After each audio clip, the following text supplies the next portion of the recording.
I didn't say a word when the HOA president slammed her binder on the table and demanded that I remove the chain across my road. I just unfolded the county's original easement map, laid the federally stamped document on the polished wood, and let the silence do the work for me.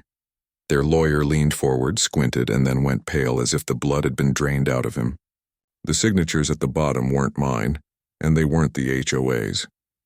They were from the Department of the Army Corps of Engineers, dated decades before the subdivision even existed. The road wasn't theirs. It was never theirs.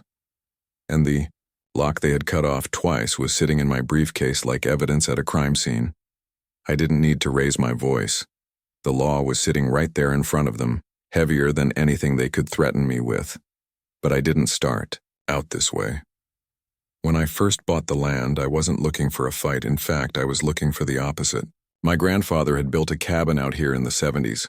Nothing fancy, just a weathered 2-bedroom structure with a screened porch and a wood stove that rattled when the wind blew. He used it to hunt deer, fish in the creek, and drink beer with friends when life in town got too busy. When he passed, the place sat quiet for years. I took it over because I wanted a retreat, a patch of quiet to fix things with my own hands. The kind of place where the loudest sound was the hum of cicadas at dusk. I didn't want arguments, and I certainly didn't want to play politics with neighbors. I fixed up the porch, graded the drive, and even planted a few trees along the fence line. It wasn't a palace, but it was mine. At first, the HOA barely crossed my mind. The subdivision had spread out over the years, creeping toward the ridge where my road cut through. I figured we'd coexist. They had their bylaws, their committee meetings, and their newsletters about what color shingles were acceptable. Fine. None of that applied to me. My land predated their association, and my cabin sat beyond their platted borders. I wasn't trying to poke the bear. I just wanted to haul in gravel when the rains washed out the slope, and maybe replace a few boards on the deck without anyone breathing down my neck. That all changed the day I found a bright orange notice duct taped to my gate. It claimed I was in violation for blocking community access with a chain and lock. At first I laughed, thinking it must have been a mistake. My road wasn't part of their community. It was a private access road that cut through my deeded tract, and it had been there long before their HOA filed its articles of incorporation. But as I read the fine print on the notice, I realized they weren't confused. They were staking a claim. The letter threatened fines for every day my gate remained locked. It ordered me to appear before their compliance board. And the part that really set my teeth on edge? It accused me of impeding emergency services, as if my private driveway, leading only to my cabin, was somehow critical infrastructure for their neighborhood. I tried to be diplomatic. I called, the number listed, left a polite message, and explained that my land wasn't within their jurisdiction. No response. I emailed the board president with scanned copies of my deed. She wrote back 2 lines. Our records disagree. You are subject to compliance. That was it. The next week I came up to the cabin and found my lock cut clean through and tossed in the dirt. The chain had been thrown aside like it was trash. They'd taken it upon themselves to decide that my private road was theirs to open and close, as they pleased. That's when I started taking it personally. I sent a certified letter with a copy of the deed attached.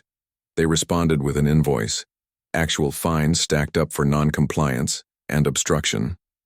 They even tacked on a legal fee for correspondence. The absurdity would have been funny if it weren't so brazen. I wasn't living there full-time, so they must have figured I'd roll over. Maybe they thought they could bully me into handing over access out of convenience. That's when something in me shifted. I stopped wasting time on emails and phone calls. Instead, I opened my grandfather's old filing cabinet, where he'd kept every survey, every letter, every scrap of paper from the county recorder's office. That's how I found it. The easement records from 1972. My road wasn't just private. It had been formally recognized as a federal access easement, built under a Corps of Engineers project when the valley was regraded for flood control. The government had needed to guarantee permanent access to maintain the spillway. My grandfather, being the adjoining landowner, had been granted clear rights to control that road in perpetuity. It wasn't just his driveway. It was a federally protected easement under my family's name. If the HOA wanted to tamper with it, they weren't just crossing me. They were crossing federal law. I spent nights poring over county plats, highlighting notes and scanning copies. I took photographs of the lock cut and the chain thrown aside. I logged the dates of every letter. I even recorded the voice messages left by their so-called compliance officer, where he threatened to escalate if I didn't remove my gate. My wife worried I was getting obsessed, but I told her the truth. This wasn't about a gate anymore. It was about the principle. If you let people like this walk over you once, they'll never stop. By the time their hearing rolled around, I was ready. They expected me to show up with excuses. Instead, I walked into their clubhouse with a slim leather binder. I let them rant, let them waive their notices, let the president call me a non-conforming occupant. Then I slid the easement map across the table. Their lawyer picked it up, read it once, then twice, then pushed it back with his hand shaking. He muttered something about federal jurisdiction and leaned back in his chair. That was the moment the room went silent. The president tried to bluster about community safety, but the damage was done. Every board member knew they'd crossed a line that could land them in serious legal jeopardy. The aftermath was slow but satisfying. The fines vanished first, quietly retracted without explanation. Then came the resignations, 3 board members stepping down within the year, including the president herself. They never admitted fault, but they didn't have to. The neighbors noticed. People who'd once ignored me suddenly nodded when I drove past. Some even whispered apologies, saying they hadn't realized the board was overstepping. The lock on my gate stayed uncut.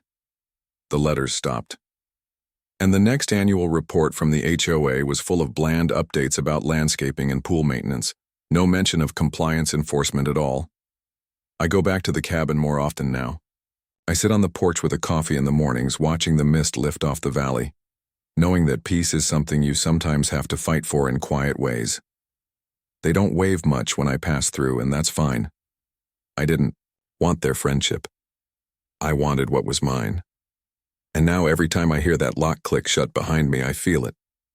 The quiet satisfaction of knowing the HOA learned, the hard way, that they never owned me, my land, or my road.